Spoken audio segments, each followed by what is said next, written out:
Dua, tiga. Baik, Assalamualaikum warahmatullahi wabarakatuh. Sebelumnya, selamat datang di video kami.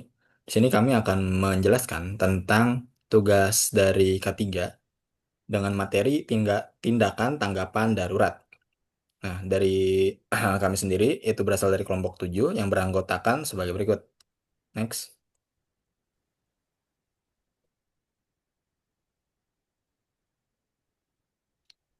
Oke, untuk anggota pertama dari kelompok 7 ini sendiri, yang pertama itu ada Muhammad Raka April Jaya dengan NIM akhir 002. Yang kedua itu saya sendiri, Maulana Fajar dengan NIM akhir 098. Yang ketiga yaitu Togar Mulatua Panjaitan dengan NIM akhir 10002. Dan yang terakhir yaitu Randy Maulana Darmawan dengan NIM akhir 114.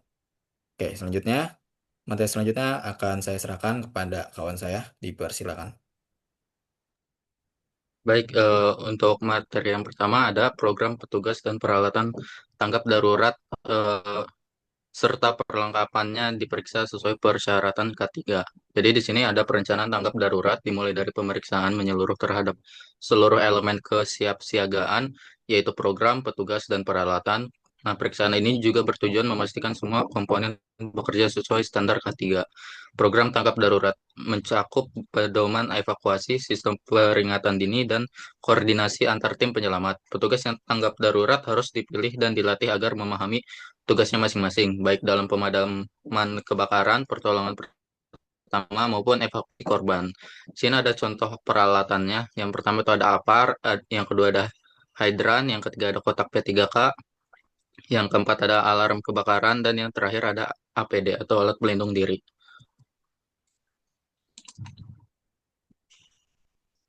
Nah, untuk yang selanjutnya ada sistem dan sarana komunikasi untuk tanggap darurat yang dipastikan masih berfungsi dengan baik.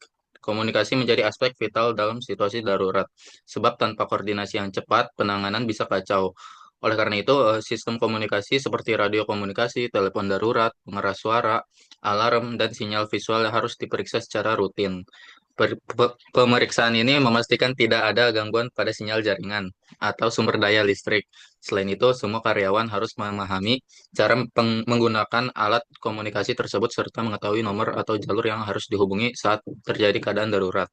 Dengan sistem komunikasi yang andal ini, informasi bisa tersampaikan secara cepat, akurat, dan terarah sehingga proses evakuasi dan penyelamatan berjalan efektif.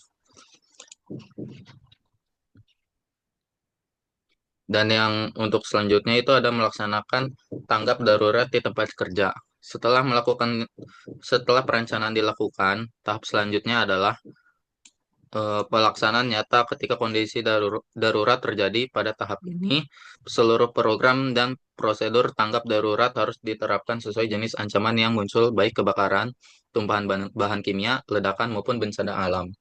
Tim tanggap darurat juga bertindak sesuai dengan rencana evakuasi, jalur keluar, titik kumpul, dan tugas-tugas masing-masing petugas. Misalnya, tim P3K menangani korban luka, tim pemadam fokus memadamkan sumber api, dan tim komunikasi menyampaikan informasi kepada seluruh pekerja serta pihak luar. Penerapan yang sesuai kondisi membantu mencegah kepanikan dan meminimalkan korban jiwa maupun kerugian material. Setelah situasi terkendali, dilakukan evaluasi untuk menilai keefektifan tindakan yang telah diambil dan memperbaiki prosedur jika ditemukan kekurangan.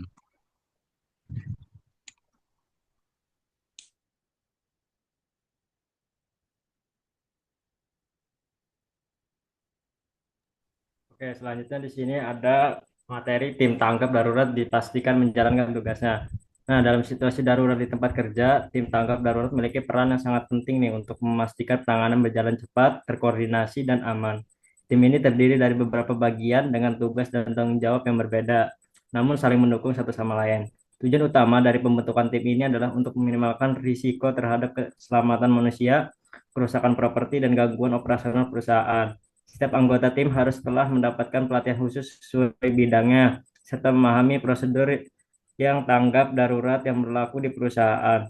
Dalam pelaksanaannya, koordinasi dan komunikasi menjadi kunci agar setiap tindakan yang diambil berjalan efektif dan tidak menimbulkan kepanikan di antara pekerja. Next.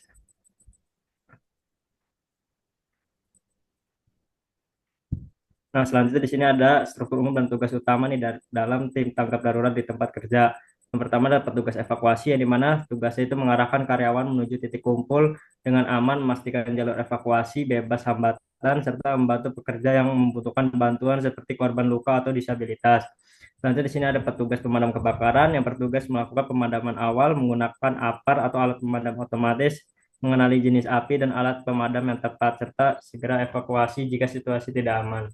Selanjutnya ada petugasan pertolongan pertama atau P3K yang bertugas memberikan pertolongan pertama kepada korban, melakukan tindakan dasar seperti CPR atau menghentikan perdarahan, serta mencatat data korban sebelum diserahkan ke tenaga medis. Selanjutnya ada petugas keamanan, yang mana bertugas menjaga keamanan area kerja, membatasi akses ke lokasi kejadian, menjaga ketertiban di titik kumpul, dan membantu mengatur lalu lintas kendaraan darurat. Next. Selanjutnya ada peralatan tanggap darurat yang digunakan sesuai dengan kebutuhannya, yang dimana peralatan tanggap darurat ini merupakan komponen penting dalam sistem keselamatan kerja yang berfungsi untuk meminimalkan risiko dan dampak dari suatu keadaan darurat. Setiap jenis keadaan darurat membutuhkan peralatan yang berbeda sesuai dengan jenis bahaya yang dihadapi, sehingga penggunaan alat harus tepat sasaran dan dilakukan oleh orang yang terlatih. Penggunaan peralatan yang benar dapat mempercepat proses penanggulangan, melindungi pekerja, dan mengurangi potensi kerusakan fasilitas. Nah, di sini ada contoh peralatan yang digunakan untuk tanggap darurat. Yang pertama tuh ada APAR atau alat pemadam api ringan, kotak P3K untuk pertolongan pertama pada kecelakaan, APD, ini mana APD ini ada helm keselamatan, masker respirator, sarung tangan tahan panas, kacamata pelindung. Selanjutnya di sini ada sistem komunikasi darurat, ada radio HT, alarm, pengeras suara, dan telepon darurat. Next.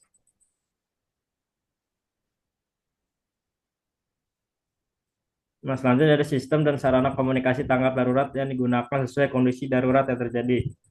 Nah, dalam keadaan darurat, komunikasi yang efektif merupakan kunci utama keberhasilan dalam mengendalikan situasi dan mencegah terjadinya kepanikan di lingkungan kerja. Sistem komunikasi berfungsi untuk menyampaikan informasi secara cepat, akurat, dan terkoordinasi antara anggota tim tanggap darurat, karyawan, serta pihak luar seperti pemadam kebakaran, rumah sakit, atau aparat keamanan. Tanpa komunikasi yang baik, tindakan tanggap darurat dapat menjadi tidak terarah dan berpotensi memperparah keadaan. Nah, sarana dan perangkat yang digunakan dalam tanggap darurat ini, yang pertama ada alarm dan sistem peringatan dini, yang kedua ada radio komunikasi seperti handy talkie atau HT, selanjutnya ada pengeras suara dan sistem public address atau PA system, dan yang terakhir telepon darurat dan jalur komunikasi eksternal.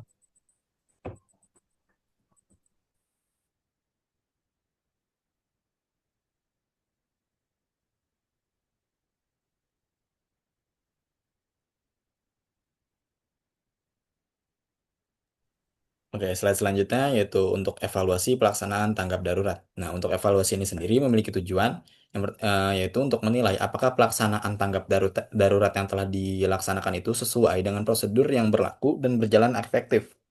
Dan untuk langkah-langkah evaluasi ini sendiri ada 4 langkah. Yang pertama itu pengumpulan data, yang dimana buat pengumpulan data ini kita tuh mencatat seperti kronologi, waktu, tindakan, dan juga hasil dari tindakan tanggapan darurat itu. Yang kedua, yaitu analisis kepatuhan. Yang dimana untuk analisis kepatuhan ini, kita membandingkan pelaksanaan yang telah kita lakukan dengan SOP yang seharusnya berlaku. Yang ketiga, identifikasi kendala. Nah, di identifikasi kendala ini, kita akan menemukan hambatan seperti komunikasi, keterlambatan, dan kondisi peralatan. Apakah eh, faktor-faktor tersebut itu sudah mumpuni untuk dilakukan tanggap darurat. Dan yang keempat, itu penilaian efektivitas. Nah, dari poin keempat ini kita menilai dari keseluruhan pelaksanaan tanggap tanggap darurat itu apakah tindakannya berhasil meminimalkan risiko dan dampak kejadian yang berlaku. Next,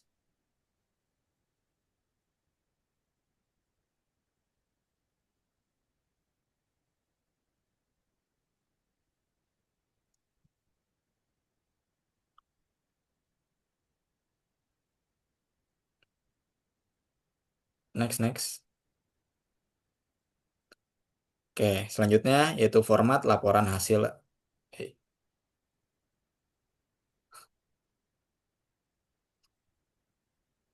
Ya, selanjutnya format laporan hasil evaluasi. Nah, untuk laporan hasil evaluasi ini sendiri memiliki format yang dimana untuk tujuannya laporan hasil evaluasi ini sendiri untuk mendokumentasikan hasil evaluasi dalam format resmi sebagai bukti dan juga bahan perbaikan sistem K3 di suatu perusahaan. Nah, untuk laporan hasil evaluasi ini sendiri memiliki format dengan isinya itu sebagai berikut. Yang pertama itu ada identifikasi kejadian, seperti waktu, lokasi, dan jenis keadaan darurat yang terjadi. Yang kedua itu uraian pelaksanaan, yaitu langkah-langkah yang dilakukan oleh tim tanggap darurat. Itu seperti apa tanggapan yang dilakukan oleh timnya itu. Yang ketiga, itu temuan evaluasi yang berisi tentang kekuatan dan kelemahan yang teridentifikasi saat dilakukannya kegiatan tanggapan darurat. Yang keempat, rekomendasi perbaikan, yang dimana berisi tentang langkah pencegahan dan korektif ya hasil dari evaluasi sebelumnya. Yang kelima, pengesahan yang bersih dengan tanda tangan dan juga persetujuan dari pihak berwenang. Next.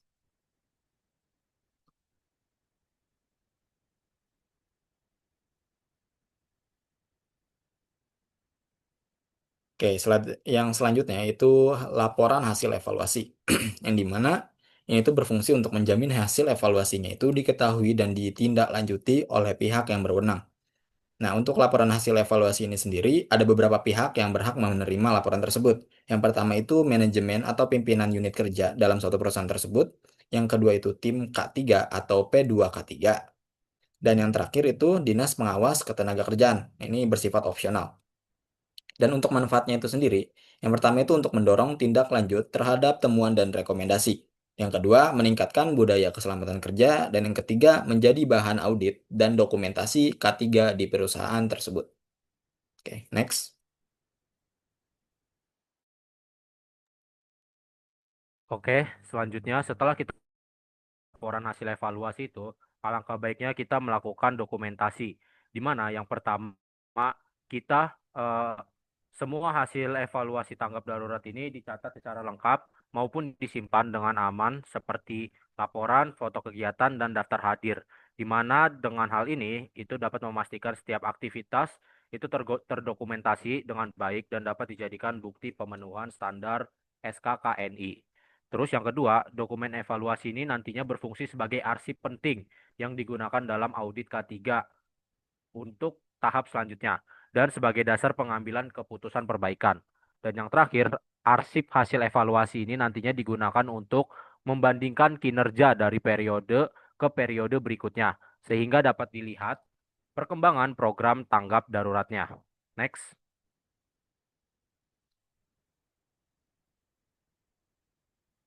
Oke, di sini ada studi kasus, di mana studi kasus yang kita ambil berdasarkan sebuah jurnal berjudul berjudul Evaluasi Penerapan Sistem Tanggap Darurat sebagai Kesiapan Langkah Penanggulangan Kebakaran di PT Bumi Intan Gemilang, di mana tujuan dari studi kasus ini mengukur sejauh mana penerapan sistem tanggap darurat, khususnya kebakaran, di PT Bumi Intan Gemilang sebagai kesiapan menghadapi potensi kebakaran, di mana di jurnal ini juga terdapat metodologi dengan pendekatan deskriptif kualitatif, observasi lapangan, wawancara dengan pihak ketiga atau perusahaan, dan dokumentasi.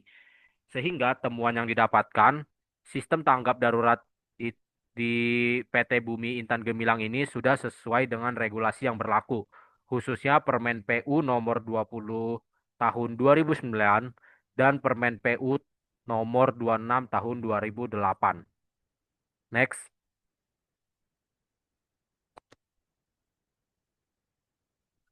Hasil dari jurnal tersebut secara keseluruhan, di mana yang pertama penelitian itu menunjukkan perusahaan memiliki sistem kesiapsiagaan darurat yang baik, prosedur evakuasi, serta ketersediaan peralatan keselamatan, di mana hal ini sejalan dengan elemen untuk kerja dalam SKKNI, yaitu memeriksa kesiapan program, petugas, dan peralatan tanggap darurat. Yang kedua, penelitian ini penyiapan daripada penanganan insiden nyata kegiatan seperti pelatihan evakuasi, simulasi kebakaran, dan penerapan sistem proteksi aktif, misalnya sprinkler, serta pasif seperti jalur evakuasi dan alarm, yang mana ini merupakan bagian dari implementasi tanggap darurat. Dan yang terakhir, penelitian tersebut membuktikan bahwa penerapan SKKNI dapat membantu sebuah instansi pemerintah membangun sistem kerja yang lebih efisien, terukur, dan profesional, sekaligus memperkuat kualitas layanan publik yang diberikan. Boleh di next?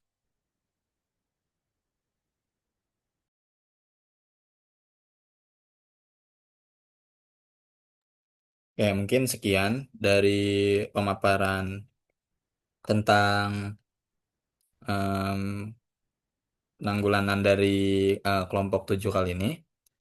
Kurang lebihnya mohon maaf, dan untuk pertanyaannya bisa taruh di kolom komentar. Oke, saya tutup. Wassalamualaikum warahmatullahi wabarakatuh.